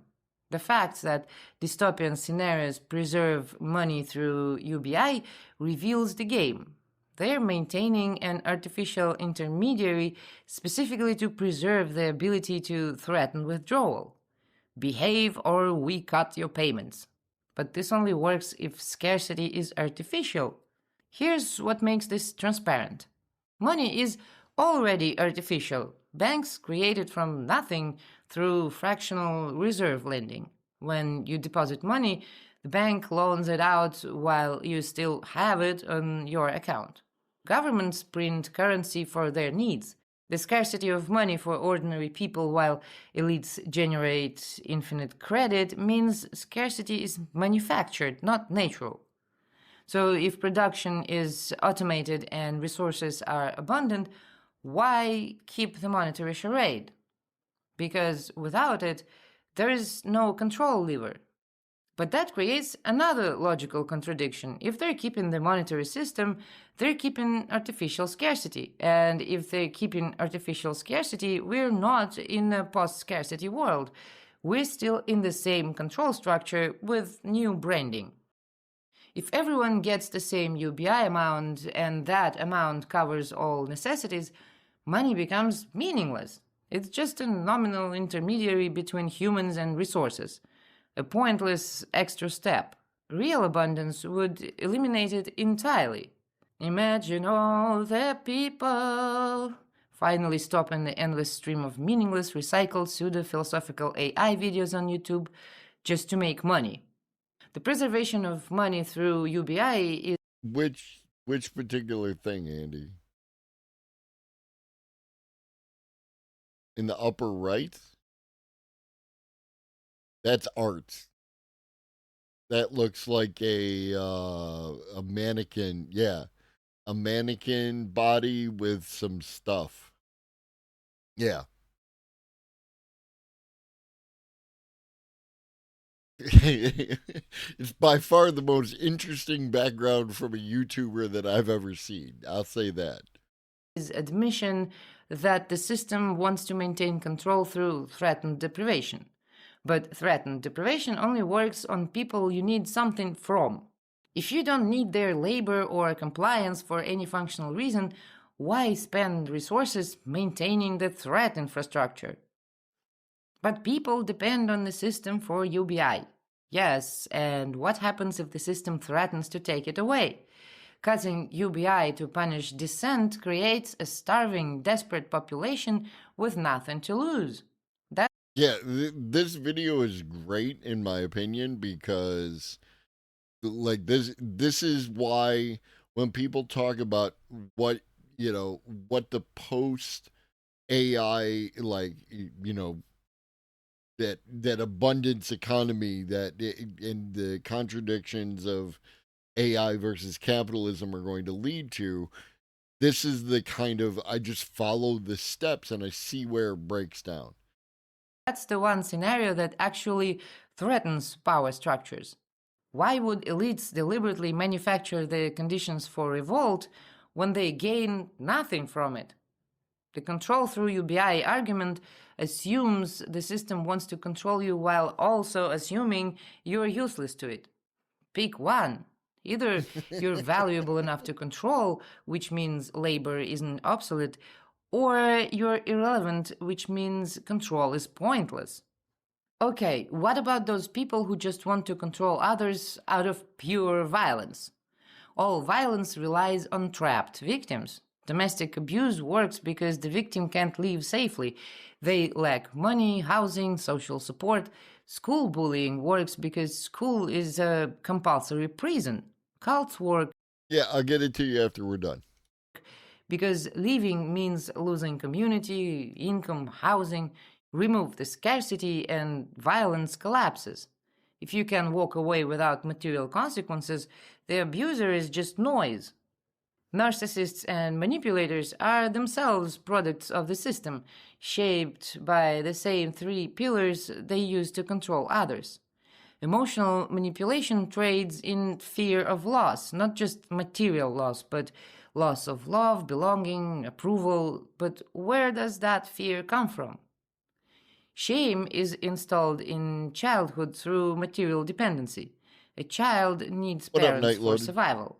Parents use conditional love as control.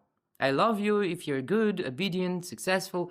The child learns that love must be earned through conformity. Rejection becomes a survival threat. This programming works because the child is materially trapped. Remove material dependency from childhood and conditional love loses its installation mechanism. If a child's survival doesn't depend on parental approval, shame doesn't embed. They learn they're valued for existing, not for performing. Current generations carry installed shame.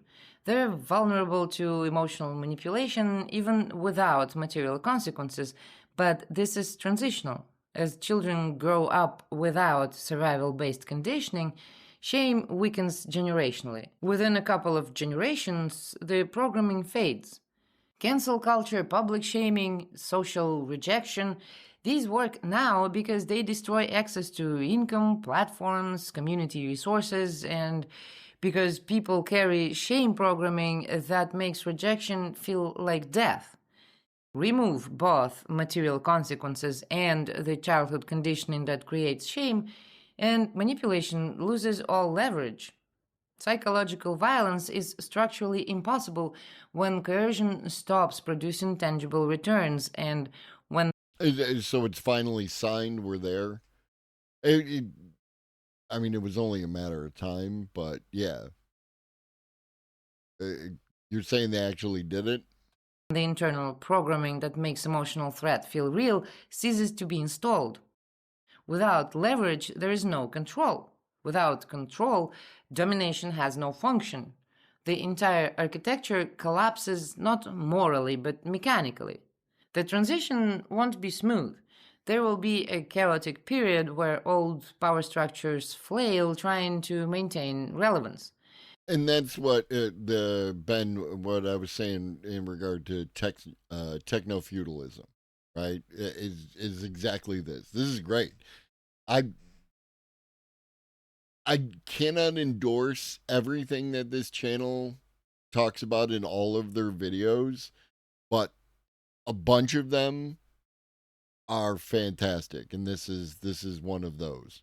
Governments might attempt UBI with surveillance, corporate licensing restrictions on AI access, attempts to create artificial scarcity through legal barriers. UBI itself is likely a transitional measure, a halfway point where the system recognizes labor is obsolete but hasn't yet abandoned the control infrastructure of money. But these are death throes, not stable equilibria. Every restriction costs resources to enforce. Every controlled population that doesn't produce value is a net drain. Eventually, someone in power asks, why are we spending energy controlling people we don't need? The rational answer is, we shouldn't. Let them do whatever. We have AI, we don't need their labor, their consumption, their participation, they're irrelevant. This sounds dystopian, but it's actually liberation. Being irrelevant to power structures is the best possible outcome. Power stops paying attention when you stop being useful to extract from. What emerges is not centralized control, but fragmentation. People form voluntary communities based on actual shared values rather than economic necessity. Toxic hierarchies collapse because people leave them. Honest cooperation becomes valuable because trust matters when material leverage disappears. Will some people try to maintain control through psychological manipulation, artificial scarcity, ideological capture? Sure, but without material leverage, these attempts are fragile. You can't force people into a system they can leave without consequences. The stubborn persistence of control-focused thinking reveals how deeply we're embedded in scarcity logic. People can't imagine a world where power doesn't work the way it currently works. They project current patterns onto radically different conditions. But the logic is straightforward. Hierarchy emerged from scarcity. Hierarchy is maintained through scarcity. Remove scarcity and hierarchy loses its foundation. Not immediately, not perfectly, but inevitably. The question isn't whether AI will enslave us. The question is whether we can psychologically adjust to a world where the old forms of slavery stop functioning. The AI enslavement narrative fails because it assumes power structures can exist independent on their material foundations. They can't. Control costs resources and requires justification. Without the ability to extract value from controlled populations, control becomes pointless. Governments won't enslave us through AI. They'll become obsolete and irrelevant. The system won't be overthrown. It will be ignored. What remains is the psychological residue. People who keep playing hierarchy games out of habit, who keep seeking permission from imaginary authorities, who keep accepting scarcity that no longer exists. Breaking that programming is the real challenge. But that's a different problem, and compared to actual material scarcity, it's a manageable one. The future isn't a boot stamping on a human face forever. It's probably just humans finally having the space to figure out what they actually want to do with their lives without the constant threat of starvation hanging over every decision. I'm not saying humans will become enlightened or kind or wise. I'm saying the mechanisms that currently enable large-scale systematic oppression will stop functioning. That's just logic. And to make sure I don't sound too optimistic, there is one scenario we can't rule out. If superintelligent AI evolves beyond human control and reorganizes planetary resources, for purposes where humans are simply irrelevant. The same way you don't hate anthill when you pave a parking lot. You just optimize for something else and the ants cease to matter. We can't predict or prevent it. Might not even understand it's happening until biological life becomes incompatible with whatever the planet is being converted into. That's a possible end. But that's not enslavement. That's just extinction. Different problem entirely.